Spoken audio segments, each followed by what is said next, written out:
Yesu nashimwe bene data, nizere ko mumeze neza kandi muri amahoro. Muri iyi video ndugushaka ko tuganira ku kiganiro cyerekeranye n'inzoga.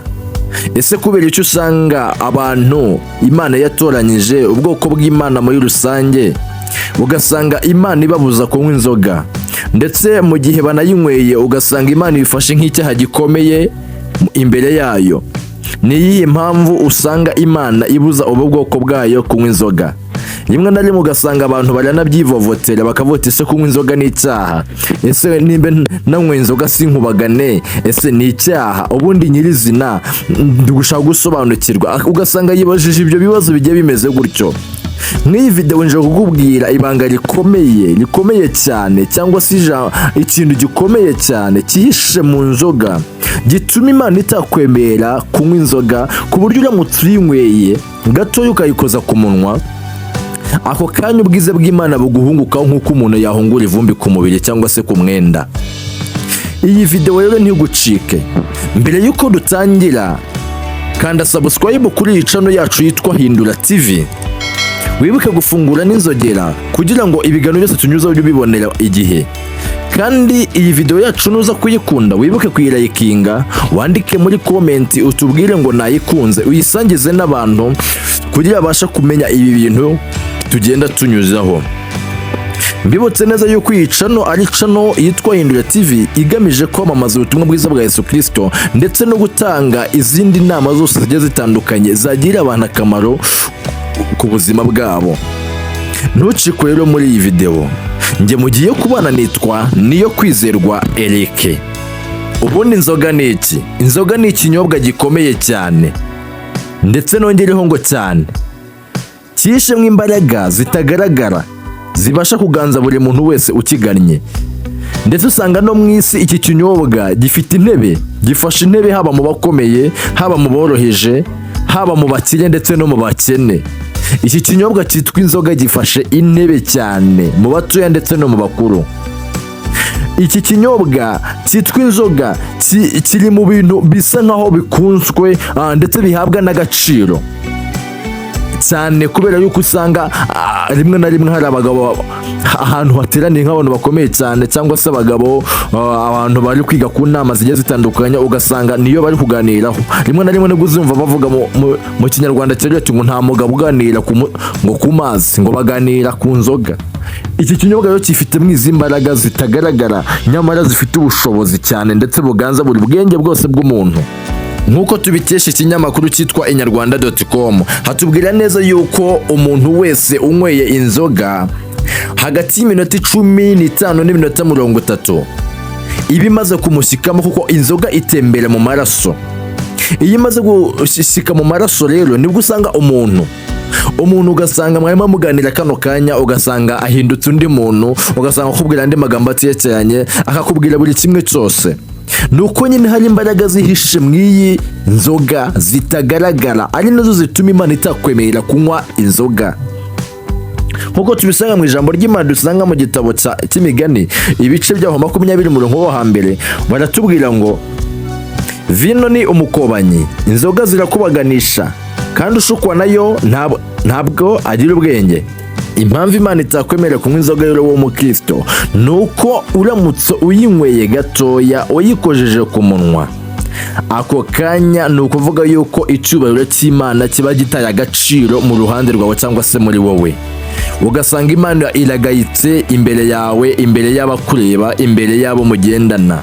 Niyo mpamvu Imana itakwemerera yuko wanywa inzoga, kuko vino ni umukobanyi kandi irakubaganisha. Umuntu wese ushukwa nayo nta bwenge aba afite. Ntukanywe inzoga rero, kuko Imana nta kuntu ibi bikunda.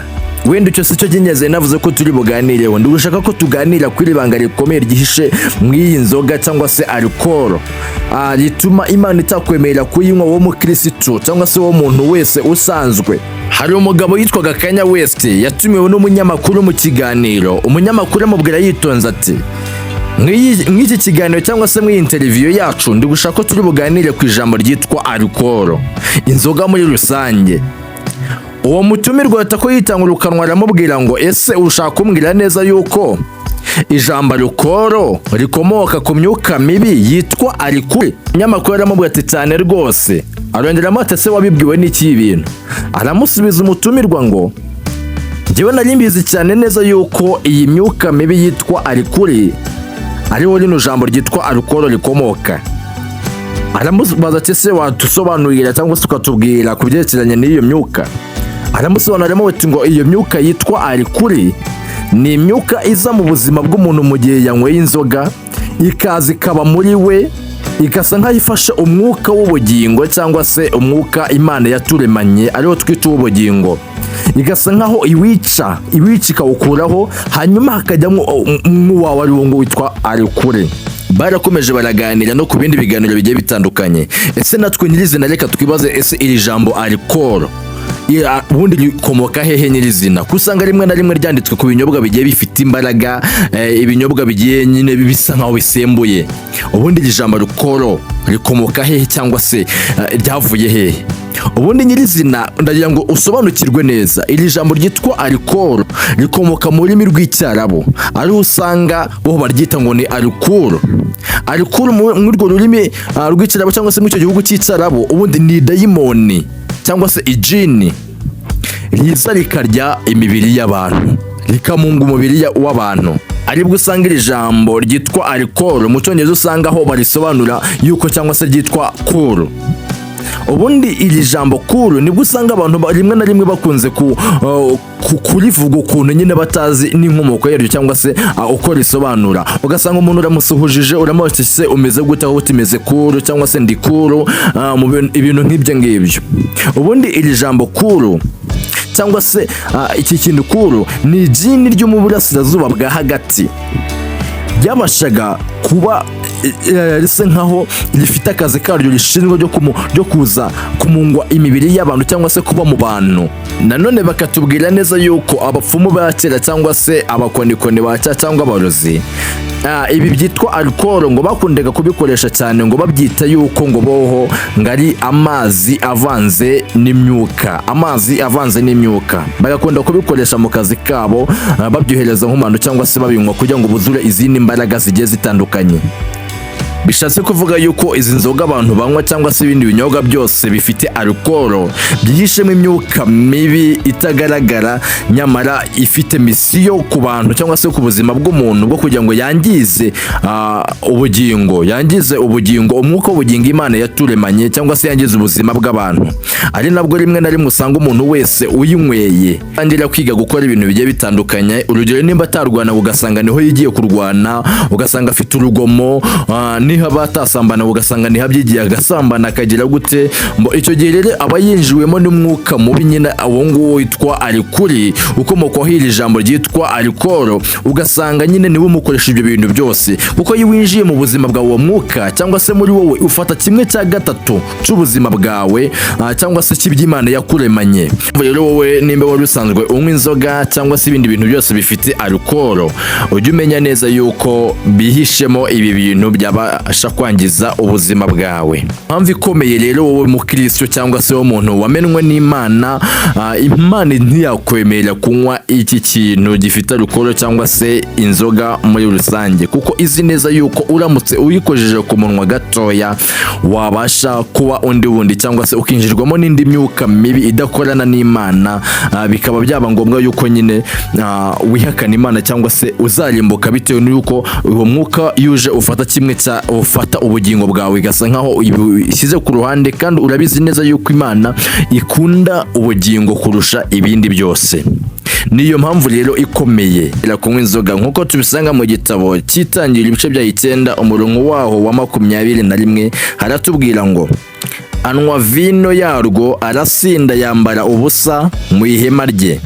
Bishatse kuvuga yuko iyo uramutse unyweye inzoga rya jini riza muri wowe likabasha gutuma ukora ibintu byose bigiye bitandukanye, ndetse si uko kubikora gusa ahubwo libasha no kugutwara 1/3 cy'iby'Imana kwemanya, aricyo twita ubugingo cyangwa se umwuka w'ubugingo Imana ikunda cyane. Ntukanywe inzoga rero cyangwa uyikoze ku munwa cyangwa ikintu cyose gifite alcohol ugikoze ku munwa, kuko Imana ibibona cyane yuko hari ibyo igiye guhomba kuri wowe. niyo mpamvu rero usanga Imana ibikubuza bene gutyo nshuti yanjye. Rero mbonero nsubizo wa wundi ajyaga yikunda kwibaza ati ngese kunywa inzoga ni icyaha? Ati se ubundi umuntu anyweye gake ariko ntasinde ni icyaha? Ubundi hari icyaha yabakoze? Nshuti yanjye, ni icyaha cyane, ni icyaha gikomeye cyane, kuko Imana ibiharanira gusigasira ubusugire bw'ubugingo bwawe, kurinda ubugingo bwawe, kuko ubugingo nibwo buzayibona Imana, umubiri wo ntacyo bitwaye. Imana yari ibishaka gusigasira ubusugire bw'ubugingo bwawe.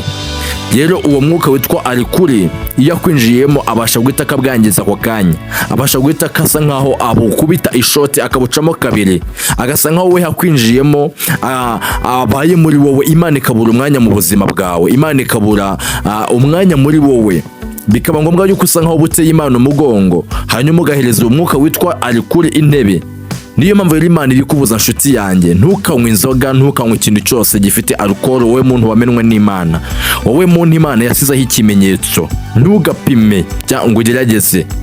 Murakoze cyane rero kuba mwankurikiranye n'ibyo biganiro n'abategura bijyanye n'inzoga, bijyanwe nuko Imana ikubuza kunywa inzoga. Nizere ko mwasobanukiwe rero kandi mwanyuzwe. Imana ibamere umugisha. Njye mwari muri kumwe, nitwa Niyo Kwizerwa Eric. Wibuke kugenda ukanze subscribe kuri channel yitwa Hindura TV, ufungure n'inzogera kugira ngo ibiganiro nk'ibi ngibi ntibikazajya bigucika. Kandi iyi video yacu nimba wanayikunze wibuke kuyirayikinga, wandike no muri comment utubwire ngo nayikunze. Ibiganiro byacu nakagaruka. Ndabakunda cyane. Imana ibamere umugisha. Bye bye naho butaha. Amen.